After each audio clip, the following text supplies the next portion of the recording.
Queen is resplendent in fuchsia as she joins Sophie, Beatrice and Eugenie for her third day at Ascot before presenting delighted Frankie Dettori with the Gold Cup.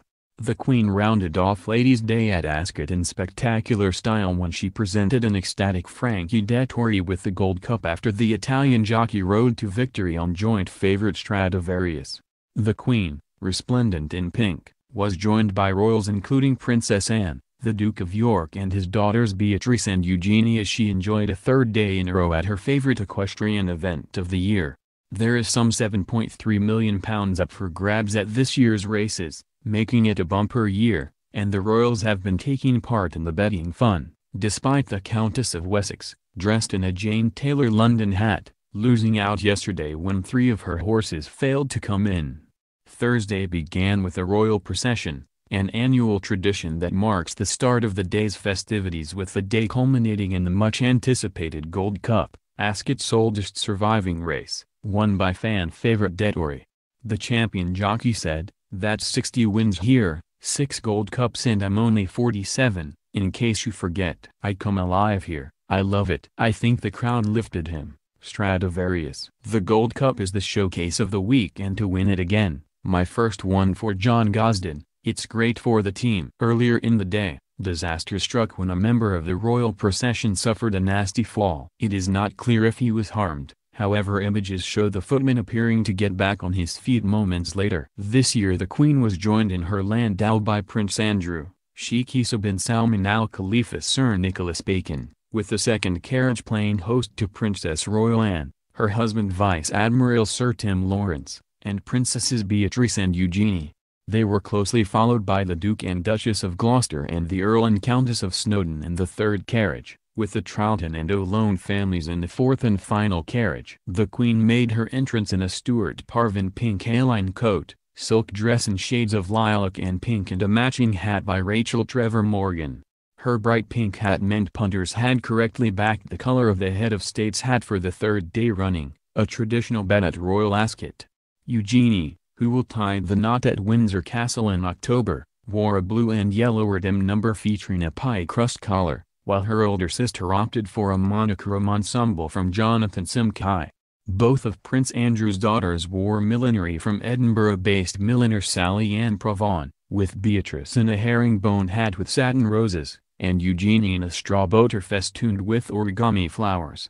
Meanwhile, the Queen pulled out all the stops in her vibrant pink tweed coat and matching hat trimmed with feathers, teamed with a glittering brooch, string of pearls and a pair of delicate white gloves.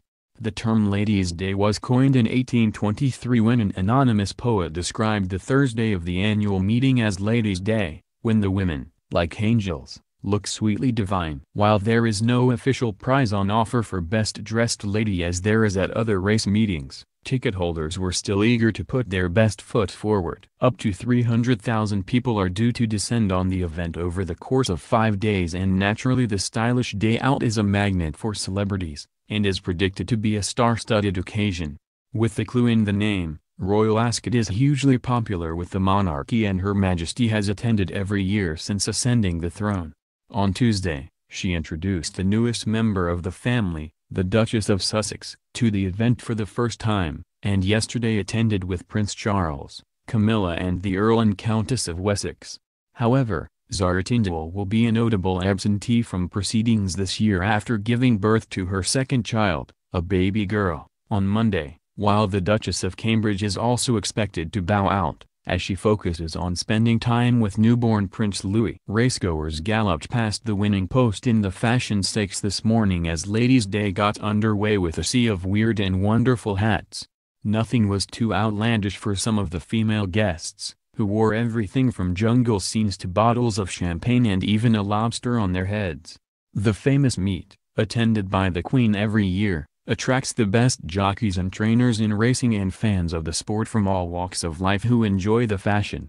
Lindsay Anderson, 57, had onlookers doing a double take with her champagne-themed top hat complete with a horse jumping over the brim and 2 champagne flutes.